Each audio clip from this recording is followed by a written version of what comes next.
Assalamualaikum warahmatullahi wabarakatuh. Baiklah, di sini saya akan menjelaskan materi tentang otonomi daerah.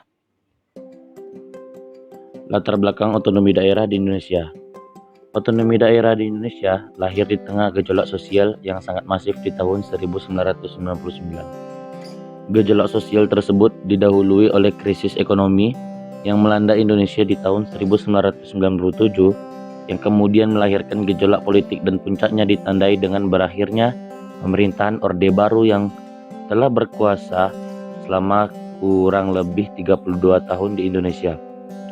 Setelah runtuhnya pemerintahan Orde Baru pada tahun 1998, mencuat sejumlah permasalahan terkait dengan sistem ketatanegaraan dan tuntutan daerah-daerah yang selama ini telah memberikan kontribusi yang besar dengan kekayaan alam yang dimilikinya.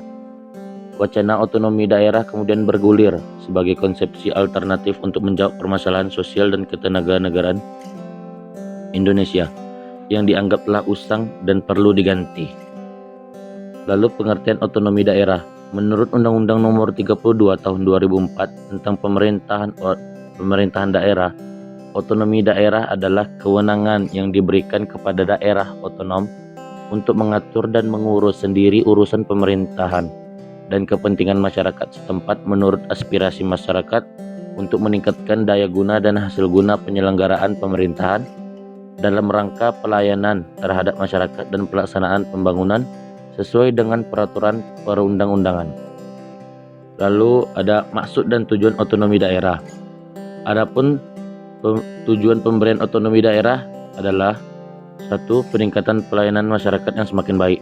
Lalu ada pengembangan kehidupan demokrasi, keadilan dan pemerataan, pemeliharaan hubungan yang serasi antara pusat dan daerah, serta antar daerah dalam rangka keutuhan NKRI.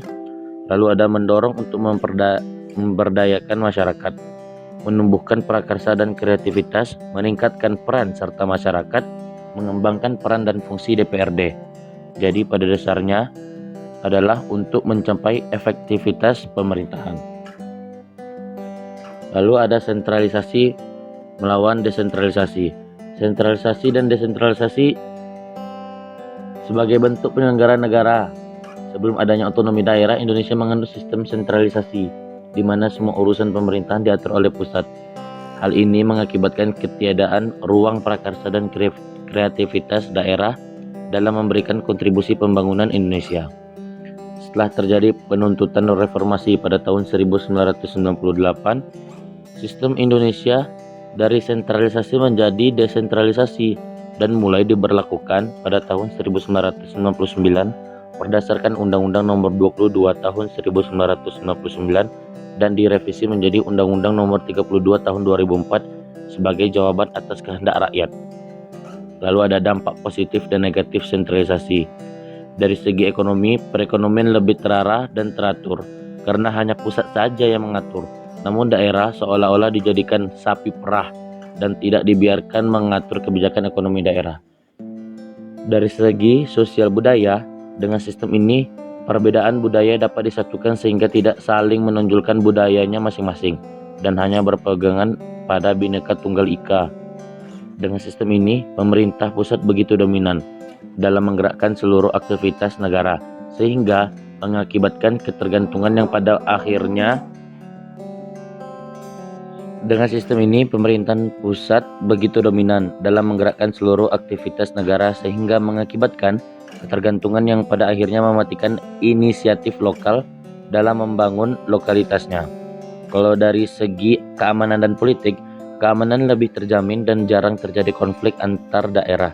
Kemudian dalam hal politik, pemerintah tidak harus pusing dalam pengambilan keputusan, akan tetapi terjadi kemandulan dalam diri daerah sebab hanya terus bergantung pada pusat. Lalu ada pelaksanaan otonomi daerah. Setelah otonomi daerah atau desentralisasi berjalan sekitar lebih dari satu dekade, berbagai permasalahan muncul yang dapat kita rumuskan secara umum, yaitu ada kewenangan yang tumpang tindih. Lalu yang kedua adalah anggaran. Lalu ada pelayanan publik. Lalu yang terakhir ada orientasi kekuasaan. Terus, sudah maksimalkah otonomi daerah? musibah atau berkah. Penyelenggaraan desentralisasi di Indonesia telah mengakibatkan terjadinya perubahan yang sangat besar. Hal ini menimbulkan celah negatif karena tidak diimbangi kesiapan dari seluruh pihak serta tidak didahului dengan persiapan infrastruktur yang memadai, baik itu berupa sarana dan prasarana fisik maupun regulasi atau peraturan yang lebih komprehensif. Seperti yang telah dipaparkan di atas, otonomi daerah sedikit banyak telah menimbulkan ketidakharmonisan antar lembaga, ego sektoral yang berpotensi menghambat penyelenggaraan good governance. Sekian yang dapat saya sampaikan. Apabila ada kesalahan mohon dimaafkan. Assalamualaikum warahmatullahi wabarakatuh.